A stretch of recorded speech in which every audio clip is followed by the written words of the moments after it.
Viewer discretion is advised for this video, as some of this video may be offensive or disturbing. We, the makers of this video, in no way support or condone the actions of the subjects featured.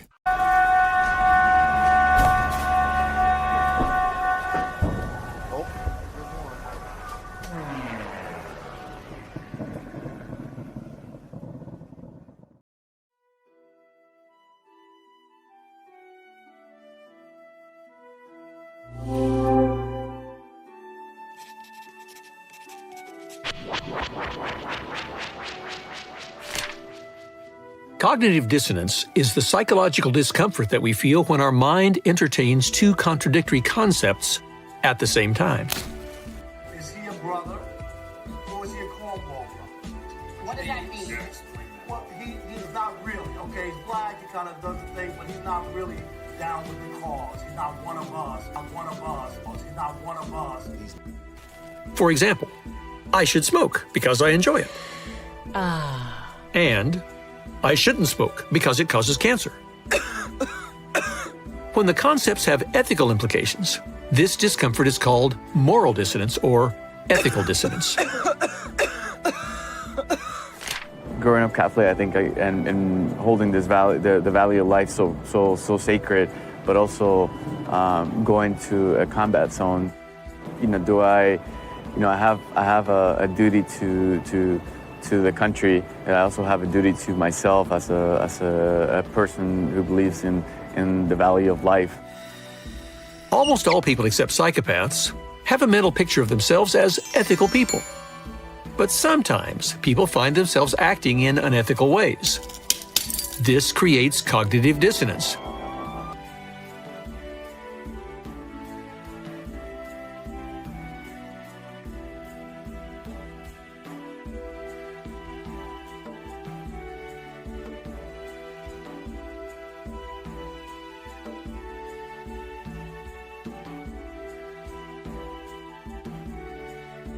The important thing is how people resolve that moral dissonance.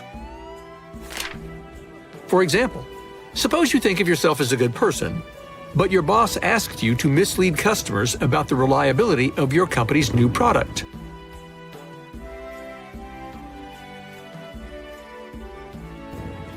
This situation creates cognitive dissonance that is psychologically and emotionally uncomfortable.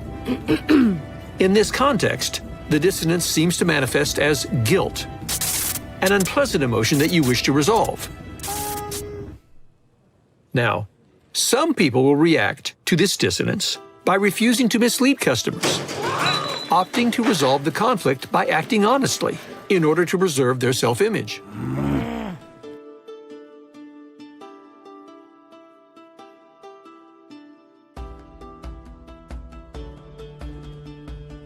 Unfortunately, many people will resolve the dissonance without doing the right thing. For example, they may decide that product misrepresentations are not so unethical after all, because, well, customers should be able to look out for themselves. Or they may rationalize that they are only doing what they've been ordered to do, so it's someone else's fault.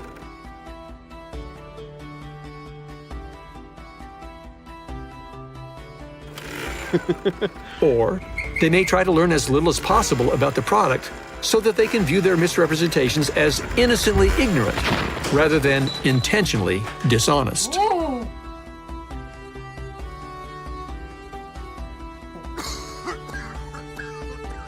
I like to think of myself as someone who's very responsible with academics. I go to class, I show up, I complete my assignments. But every once in a while, I decide not to go to class. So sometimes I'll tell them I'm not feeling well or some other excuse that may or may not be completely true. So that's definitely an ethical issue and it's something that brings me a lot of guilt afterwards. But then I also do a lot of rationalizing of it away and thinking, oh, everyone does it, it's not a big deal.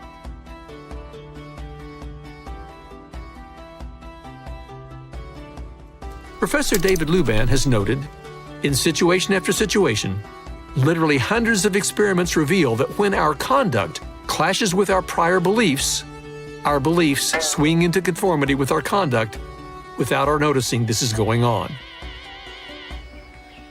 In other words, too often we remind ourselves that we are good people and conclude that what we are doing must not be bad because we're not the kind of people who would do bad things.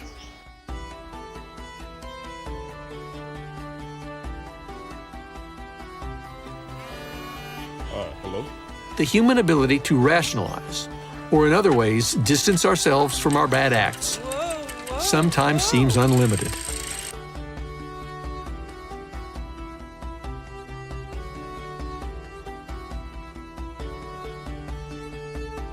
And unfortunately, we can quickly begin to see our wrongdoing as acceptable. It's just where your brain goes. Your brain is trying to help you tell the easiest story. I think some of the most common rationalizations are, no one will know. Well, everyone else does it. I know I shouldn't do this, but it's for the greater good. These things happen. It's not illegal. So I think those are common excuses. I don't know that people usually believe them. There are no easy answers to cognitive dissonance's potential for adverse effects upon our moral decision-making and actions. But here are 3 quick suggestions to help minimize or combat cognitive or moral dissonance. First, never ignore that guilty feeling you sometimes get. Stop and honestly analyze why you are feeling it. Second, study the many means our minds use to distance us from our immoral actions and guard against them. Third and last, get to know the most common rationalizations that people use to excuse themselves from living up to their own ethical standards. And let those rationalizations be a warning to you whenever you hear yourself using them. I think everybody wants to feel like we make good decisions all the time, which can't happen. You know, you want to feel better or good or positive about the decisions you're making. So It's always easy for us to judge ourselves in a good way and rationalize the things we do. But if you're aware that that's where your brain's going to take you, if you're aware that it's so easy to say, well, this is why I chose to do something, then you can be willing to take the time to say, okay, I know that's what's the fastest route, but if I'm going to reflect on this, how can I not rationalize? How can I not choose to do that bad behavior?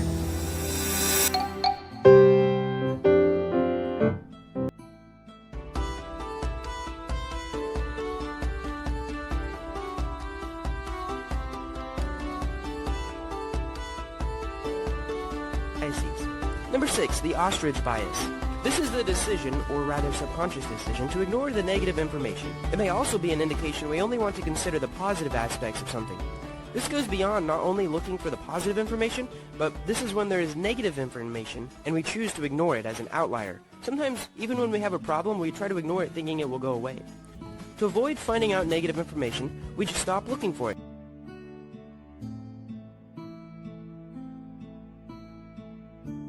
Now, this could be a serious crime in many scientific research laboratories and basically promotes ignorance. Serious crime in many scientific research laboratories and basically promotes ignorance. Number 3 is the bandwagon effect. People do or believe in something not because they actually do believe it, but because that's what the rest of the world believes in. In other words, following the rest without thinking. If you've ever heard someone say, well, if your friends jump off a bridge, would you? Then that someone is accusing you of the bandwagon effect. It happens a lot with us. I mean, a lot of people vote for a certain candidate in the election because he's the most popular, or because they want to be part of the majority. It happens a lot in the stock market too. If someone starts buying a stock because they think it's going to rise, then a lot of other people are going to start picking the stock as well. It can also happen during meetings. If everyone agrees on something, you are more likely to agree with them on that object. It's a proven fact. Number 11, selective perception. I like this one. Selective perception is a form of bias that causes people to perceive messages and actions according to their frame of reference.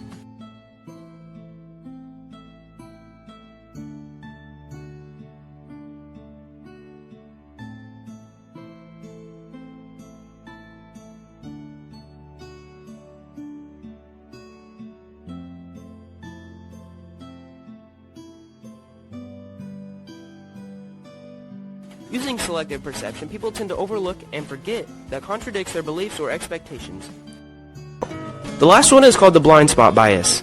If I asked you how biased you are, you would probably say that you are less biased than the average person, and you are more likely to base your judgment on facts and statistics, and that's what's known as a blind spot bias, or the bias bias.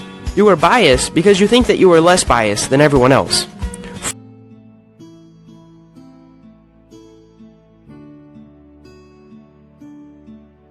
For example, I gifted something to my teacher, and the next week she gave me a good grade on a test. If you ask her whether she was biased when she gave me that grade, the answer will be that the gift never affected her decision when marking my paper. But if you ask her if other teachers are biased when students give them gifts, she will say yes, in most cases. And that's what the blind spot bias is.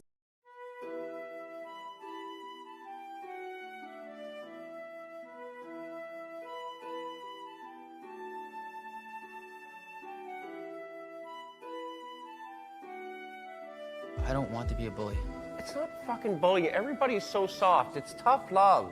All right, we're teammates. We're brothers. Yeah? I'd go to the wall for you. Yeah? Are you my brother? You're my brother. Would you go to the wall for me? I'll go to the wall. Then you're allowed to call me a fucking useless cunt on your way there. Yeah? Hell yeah, fuck yeah. Hell yeah, fuck yeah.